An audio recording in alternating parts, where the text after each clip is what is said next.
Assalamualaikum warahmatullahi wabarakatuh. Selamat pagi, selamat siang, selamat malam semuanya rekan-rekan PPG Prajabatan.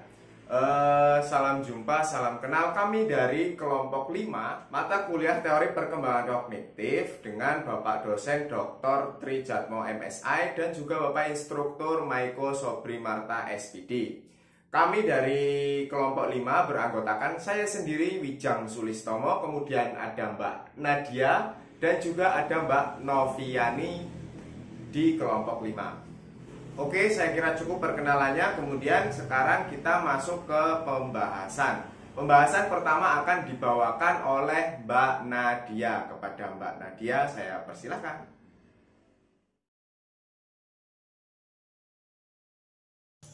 Baiklah, di sini saya akan menjelaskan tentang definisi kognitif. Secara garis besar, kognitif adalah berbagai kegiatan mental yang dapat menjadikan seseorang bisa mengaitkan, menilai, dan memberikan pertimbangan terhadap satu kejadian. Alhasil, mereka bisa memperoleh pengetahuan setelah itu. Perkembangan kognitif anak mengacu pada proses mengingat, pengambilan keputusan, dan pemecahan masalah.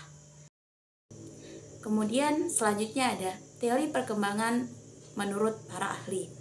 Yang pertama ada teori perkembangan kognitif Jean Piaget. Menurut Jean Piaget menjelaskan bahwa kemampuan dari kognitif anak dapat berkembang secara bertahap pada rentang waktu yang berbeda, termasuk perkembangan dalam mengamati ilmu pengetahuan. Apabila seorang anak dipaksa untuk memiliki kemampuan yang tidak dapat atau tidak sesuai dengan waktu perkembangannya, maka akan menyebabkan gangguan pada periode emas anak. Piaget mengusulkan bahwa terdapat 4 tahap perkembangan kognitif, yaitu sensori motori, praoperasional, operasional konkret, dan operasional formal. Yang pertama ada tahap sensori motori, yaitu terjadi pada rentang usia 0 sampai 2 tahun.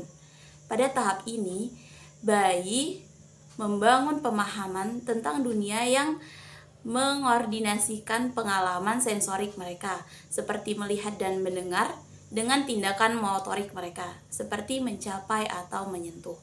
Kemudian yang kedua ada tahap praoperasional, yaitu rentang usia 2 sampai 7 tahun. Pada tahap ini, anak telah menunjukkan aktivitas kognitif dalam menghadapi berbagai hal di luar dirinya. Meskipun kemampuan berpikirnya masih belum terorganisasi dengan baik, namun anak sudah memahami realita di lingkungan dengan menggunakan tanda-tanda atau simbol. Yang ketiga ada tahap operasional konkret. Pada tahap ini terjadi pada usia 7 sampai 11 tahun. Pada tahap ini, anak telah menunjukkan penalaran yang logis dan konkret.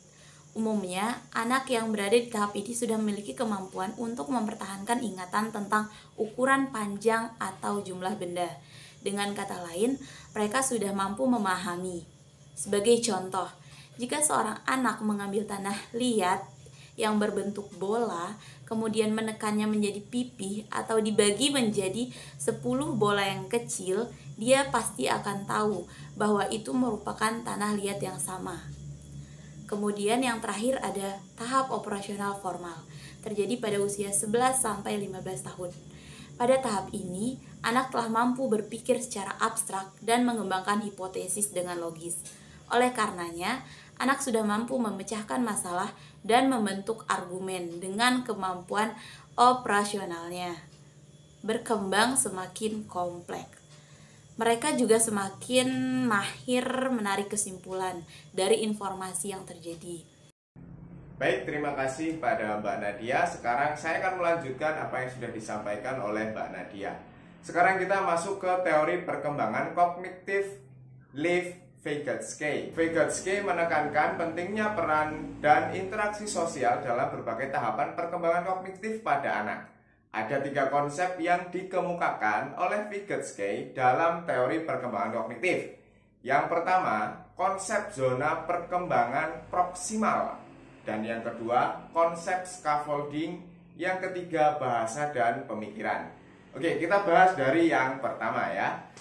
Melalui konsep ZPD atau zona perkembangan proksimal, Vygotsky ingin menunjukkan betapa pentingnya interaksi sosial, terutama interaksi sosial berupa korelasi antara pengajaran atau instruksi terhadap psikologi dan perkembangan kognitif anak.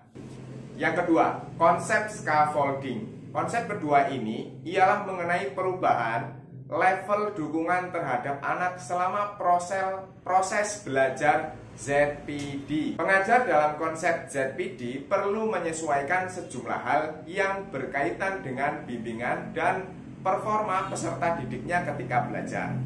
Dan yang ketiga, bahasa dan pemikiran. Maksud dari konsep ini adalah fungsi bahasa bukan hanya sebagai alat komunikasi sosial. Bahasa dalam perkembangan kognitif juga memiliki fungsi sebagai alat untuk memantau, merencanakan, maupun mengontrol aktivitas diri pada anak-anak. Oke, sekarang kita masuk ke fungsi dari kognitif. Terdapat 5 fungsi kognitif, diantaranya adalah yang pertama, merasakan dan juga mengenali. Yang kedua, kemampuan mengolah bahasa. Yang ketiga, fungsi eksekutif. Yang keempat, memori dan daya ingat. Dan yang kelima adalah perhatian. Oke, kita bahas dari fungsi kognitif yang pertama, yaitu merasakan dan mengenali. Pertama, dengan adanya kecerdasan kognitif, tentunya seorang dapat melakukan identifikasi terhadap objek, baik di dalam maupun di luar dirinya. Suatu contoh misalnya dapat membedakan antara manis dan pahit, putih dan hitam, besar dan kecil, dan jeruk, melon, dan masih banyak lagi yang lainnya. Kemudian yang kedua, kemampuan mengelola bahasa. Ketika merasakan dan mengenali sudah dilakukan, tahap selanjutnya adalah bagaimana mengolah bahasa. Nah, kecerdasan kognitif ini memberikan kemampuan otomatis terhadap apa yang akan dibicarakan. Tentu saja menyesuaikan konteks pembicaraan dan orang yang diajak berbicara. Yang ketiga, fungsi eksekutif. Selanjutnya, kecerdasan kognitif dapat membantu seseorang merencanakan sesuatu dan melaksanakannya. Kecerdasan kognitif berfungsi merancang ide dan gagasan yang akan dilakukan. Yang keempat, memori dan juga daya ingat. Adanya kecerdasan kognitif dalam proses belajar mengajar berfungsi untuk mengikat ilmu pengetahuan. Kecerdasan kognitif yang baik akan membuat daya ingat atau memori menjadi lebih mudah memahami ilmu pengetahuan. Kemudian yang terakhir, yang kelima, perhatian. Ketika otak seorang sudah terisi memori atau daya ingat akan membuat seseorang perhatian pada suatu ilmu pengetahuan, perhatian kecil terhadap suatu bidang ilmu merupakan kerja kecerdasan kognitif. Memori informasi atau ilmu pengetahuan dapat mengarahkan seseorang pada hal-hal tertentu. Oke, itu sekian dari saya. Selanjutnya akan dilanjutkan oleh Mbak Novia. Pada Mbak Novia, saya persilakan. Akan membahas tentang teori perkembangan kognitif. Ranah dan aspek kognitif. Proses belajar pada ranah kognitif mengarah pada level kecerdasan seseorang, seperti keterampilan berpikir dan ilmu pengetahuan. Inilah sebabnya guru memberikan ujian untuk mengukur bagaimana tingkat kecerdasan siswa pada lingkungan sekolah. Pembuatan soal ini mengacu pada taksonomi Bloom. Taksonomi Bloom sendiri adalah mengelompokkan soal sesuai dengan aspek kognitif. Menurut Benjamin Bloom, soal-soal di ranah kognitif memiliki 6 aspek. Aspek pertama pada perkembangan kecerdasan kognitif adalah pengetahuan awal atau C1. Artinya, seseorang hanya mengetahui suatu hal saja seperti yang terjadi pada bayi dan anak balita. Seperti yang kita ketahui, biasanya bayi atau balita hanya bisa mendengar atau mengingat apa yang orang dewasa katakan, namun belum mengerti maknanya. Kemudian, aspek kedua pada perkembangan kecerdasan kognitif adalah pemahaman atau C2. Nah, di sini seseorang atau anak tidak hanya tahu sesuatu namun juga memahami tentang sesuatu tersebut, paham maknanya. Ini terjadi pada anak biasanya rentan anak usia 7-11 tahun. Selanjutnya aspek ketiga adalah pengaplikasian atau C3. Artinya seseorang sudah mengetahui, memahami dan dapat mengaplikasikan pengetahuan tersebut. Biasanya ini terjadi pada usia 12 tahun ke atas.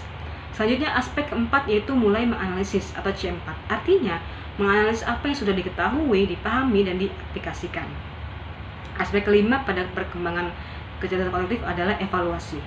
atau C5. Artinya setelah mengenal semuanya yang diketahui, dipahami, dan diaplikasikan, terjadilah proses evaluasi atau koreksi diri. Dan aspek terakhir adalah mencipta atau C6. Kecerdasan kognitif sampai pada penciptaan ini adalah puncak dari perkembangan kecerdasan kognitif manusia. FYI, T1 sampai C6 merupakan jenjang kemampuan yang digunakan ketika seorang guru membuat bahan evaluasi atau soal. Contoh perkembangan kognitif. Ada beberapa aspek dalam contoh perkembangan kognitif adalah yang pertama ada aspek auditori. Aspek auditori dalam perkembangan kognitif berkaitan dengan bunyi atau suara. Contohnya adalah mendengar nyanyian, bunyi-bunyian, atau alat musik. Sehingga dalam pembelajaran guru dapat menyediakan bahan ajar yang berkaitan dengan indera pendengaran seperti mendengarkan musik, podcast, atau musik-musik tertentu. Kemudian aspek visual. Aspek ini terkait visual yang melibatkan perhatian, penglihatan, dan pengamatan, seperti penyusunan puzzle, menampilkan gambar, lukisan, dan sebagainya. Selanjutnya ada aspek auditori visual. Perkembangan kognitif berkaitan dengan penglihatan dan pendengaran. Di aspek audiovisual, guru dapat menstimulus perkembangan kognitif anak dengan menampilkan suatu video, film, atau teater. Selanjutnya ada aspek taktil, berkaitan dengan indera peraba untuk mengenali tekstur. Contohnya aktivitas untuk membedakan tekstur tebal tipis atau merasakan panas dan dingin. Kemudian ada aspek kinestik, berkaitan dengan kemampuan anak dalam kelancaran gerak motorik halus. Di aspek kinestik, guru dapat menstimulus perkembangan kognitif anak dengan aktivitas seperti melukis, berjalan, melompat, menggunting, hal yang berkaitan dengan gerakan anak. Kemudian ada aspek aritmatika, berkaitan dengan kemampuan berhitung serta kemampuan dasar matematika anak. Contohnya adalah aktivitas menghitung benda, mengumpulkan benda sesuai jumlah dari angka, menjalankan prosedur-prosedur dasar seperti tambah, kurang, bagi, dan kali. Selanjutnya ada aspek geometri, berkaitan dengan konsep bentuk objek maupun ukuran. Contohnya seperti aktivitas untuk mengukur benda atau aktivitas memilih-milih benda sesuai dengan warna, ukuran, maupun bentuk, seperti membandingkan dua benda berdasarkan ukuran bentuknya. Dan yang terakhir ada aspek sains permulaan, berkaitan dengan eksplorasi, demonstrasi, percobaan maupun pendekatan sains maupun logika. Contohnya seperti aktivitas ketika menjalankan percobaan fisika yang sederhana, eksplorasi dari berbagai benda yang ada di lingkungan sekitar, serta diskusi mengenai objek maupun fenomena tertentu. Aspek-aspek tersebut selain dapat meningkatkan perkembangan kognitif anak, aspek-aspek tersebut juga dapat dijadikan pendekatan seorang guru dalam menyampaikan materinya. Jadi guru dapat menggunakan aspek-aspek tersebut untuk mengembangkan kognitif anak maupun pendekatan untuk menyampaikan materi sesuai dengan kebutuhan gaya belajar anak. Oke ya teman-teman, itulah tadi presentasi dari kelompok 5 mengenai teori perkembangan kognitif. Kami dari kelompok 5 mohon maaf apabila ada materi yang kurang jelas ataupun kurang lengkap dalam penyampaian pada video kali ini. Saya mewakili rekan-rekan sekalian, mohon maaf yang sebesar-besarnya kepada kalian semua. Dan saya akhiri, wassalamualaikum warahmatullahi wabarakatuh. Sampai jumpa di video selanjutnya.